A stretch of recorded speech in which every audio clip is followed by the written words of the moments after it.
eu fiz Cananga do Japão, que foi a primeira novela. A Tezuka Yamazaki. Da Tezuka Yamazaki e tal, né? Tezuka tinha... Diretora do Lua de Cristal. Aí, ó, viu? né? Pois é, verdade. Essa diretora, pô.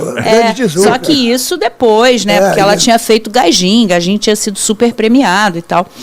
E eu acho que eu só aceitei fazer Cananga do Japão quando o Jaime olhou para mim, porque foi o Jaime que me escolheu para fazer teste. Escolheu não, quis que eu fizesse teste. Jaime Monjardim, desculpa. O Jaime Monjardim queria que eu fizesse teste e tal, e aí ele falou, você não confia em mim? Eu falei, como que eu vou confiar em você se eu nunca tive mais gordo? Aí ele disse assim, não, então você confia na Tezuka Yamazaki? Eu falei, na cineasta? Só pode ser. Aí eu falei, óbvio, né, e tal, confio e tal, então vai nessa, e fiz teste, acabei passando para uma outra personagem.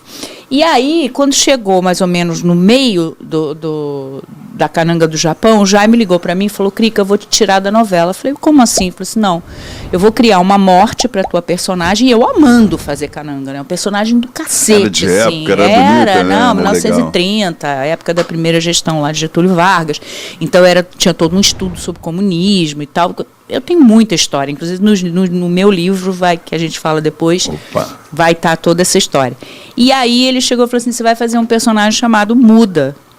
Eu falei, muda por quê? O que houve? Tem algum problema? Porque ela é muda. Não, é muda. Não, muda que não é muda. Aí eu falei, pô, me manda esse roteiro logo, Jaime, e li. Cara, Mas ela é muda. Ela é muda, mas por que ela é muda? Muda de quê? Muda de doença? Não é muda porque ela é surda e muda e tal. É uma coisa...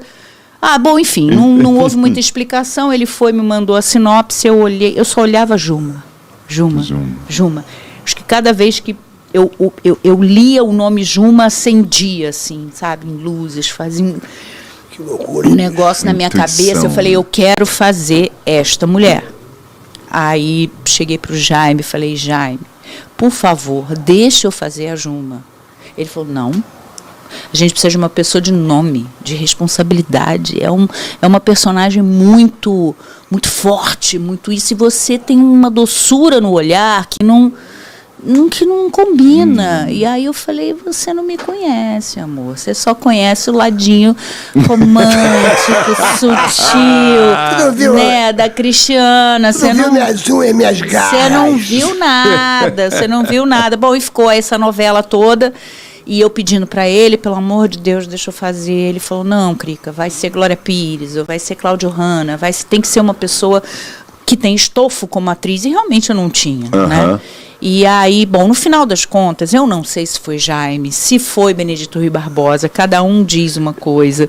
Então pode ter sido os dois, eu não sei. Só sei que eu fui para Disney com o André, com o pai da Rafaela, André Vanderlei. Eu encontrei com ele hoje. E aí eu fui para Disney com o André e voltei para o Rio e botei a tal da secretária eletrônica. Aí estava lá Carlos Magalhães, o Magá. Falando, Crica, mudança de personagem, você vai fazer a Juma. Nossa. Quem foi seu anjo da guarda? Eu respirei, daqui a pouco eu morava num prédio ali em Ipanema, que era de cara com uma pedra, que tinha eco. Eu comecei a gritar, eu vou fazer a Juma, eu vou fazer a Juma. Eu sei que alguém grita lá de baixo, que porra de Juma é essa que eu não sei quem é essa tal dessa Juma? Cala a tua boca, você tá incomodando. E eu vou fazer a Juma. Aí foi aquele negócio, aí o André falou, puta que pariu, perdi a mulher. Ele assim, tipo, aí, e o pior é que perdeu mesmo, né? Porque a gente acabou se separando. Enfim, o André é meu amigo. Separou no meio da novela? Separamos, meu filho. E é outra história também.